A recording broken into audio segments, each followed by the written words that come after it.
Hi hello नमस्ते श्री स्वामी समर्थ पूजा daily ब्लॉगमध्ये आपले स्वागत आहे। तर आज आम्ही बघा बाहेर फिरायला चाललेलो। आता तुम्ही म्हणसाल कुठं चाललाय, पण आम्ही चाललेलो इथंच आमच्या जवळपास आमच्या घरापासून 5 ते 6 किलोमीटर अंतरावरच्या एका मंदिरात। इतकं प्रशस्त वाटतं ना, इतकं भव्य मंदिर आहे आणि प्रसिद्ध सुद्धा आहे। आणि मग आम्ही कशाने जायचं, इष्टीची वाट बघितली, इष्टी काही आली नाही, म्हणजे भेटलीच नाही आहे। आणि मग जाताना आम्ही गेलो रिक्षा करून सगळेजण, आणि मामा काही पोरं थोडीफार ती होती टू व्हीलरवर। आम्ही सगळी एक रिक्षा केली। रिक्षात आम्ही बहिणीची, माझी, भाऊजे, मी, पप्पा, मम्मी सगळी होतो आम्ही सगळी रिक्षावरनं गेलो। मग रिक्षानं जाता जाता आम्ही सगळी म्हणलो, म्हणजे असं दिवसभर असं कामं वगैरे भरपूर उरकली सकाळची। आणि हा प्लॅन सगळा अचानकच ठरला। आधी नियोजन नव्हतं, काहीच नव्हतं।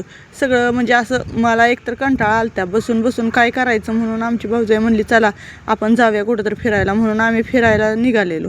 आणि दिवसभराची कामं उरकली सकाळची सगळी, जेवणं खाणं वगैरे सगळी, भांडी वगैरे धुणं कपडे सगळं काहीच ठेवलं नाही कामाचं।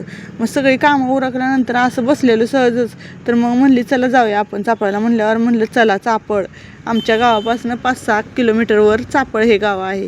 मग तिथं आम्ही गेलेलो बघा रिक्षानं।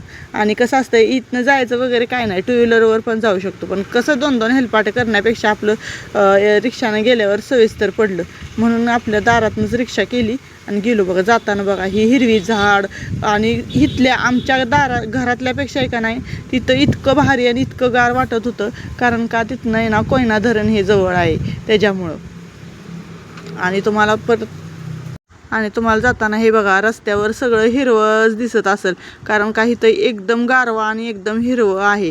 आणि रस्त्याची कामे वगैरे चालू असल्यामुळे इथं सगळे म्हणजे असं गडबड गोंधळ चालू असतं। आणि ही कोकण साईडचा भाग आहे, त्याच्यामुळे सगळं असं हिरवळच दिसतं।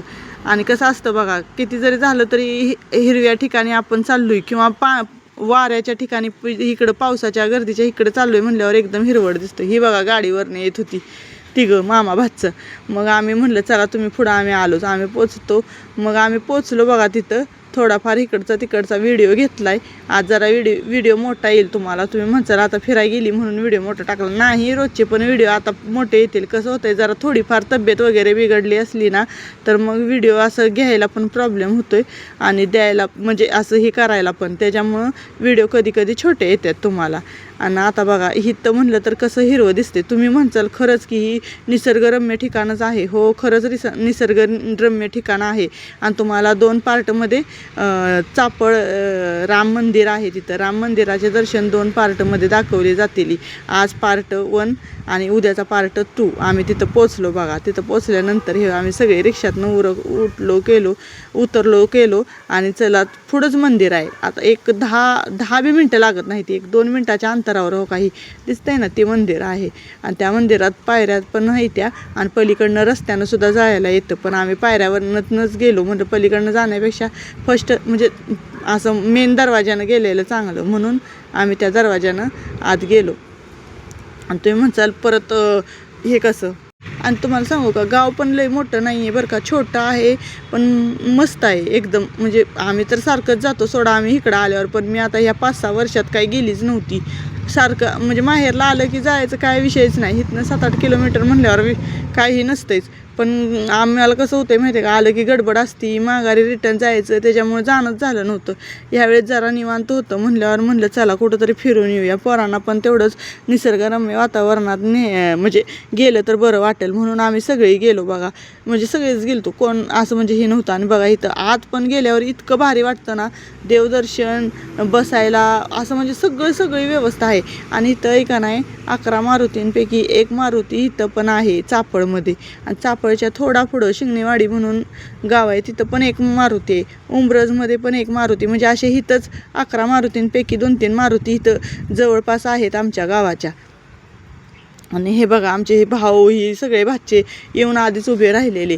मग मम्मी पप्पांना कसं चालणं जरा व्यवस्थित चालणं होत, म्हणजे असं चढ उतार असल्यामुळं त्यांच्या गुडघ्यांना प्रॉब्लेम होतो, चढता येत नाही व्यवस्थित. तरी सगळी चढून गेली बघा आत, आणि दर्शन वगैरे घ्यायचं म्हणून आत सगळी गेली. पण कसं आहे, बाहेरनं आधी सगळी फिरत होती, कारण का बाहेर इतकं भारी वाटत होतं ना.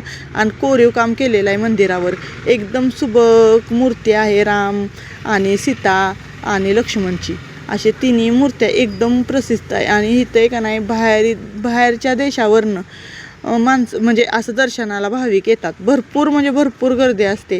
आणि इथं संक्रांतीला आणि रामनवमीला मोठी यात्रा भरली जाते रामाची. असं वाटतं की इतकी मोठी का नाही काय सांगायचं तुम्हाला. परिसर लय मोठा आहे इथला. आणि इथं आणि इथं रामदास स्वामींची म्हणजे ज्या गुफेतनं रामदास स्वामी गेले ती गुफासुद्धा आहे इथं. आणि ते शिवाजी महाराजांना तलवार दिली ती गुफासुद्धा इथंच आहे.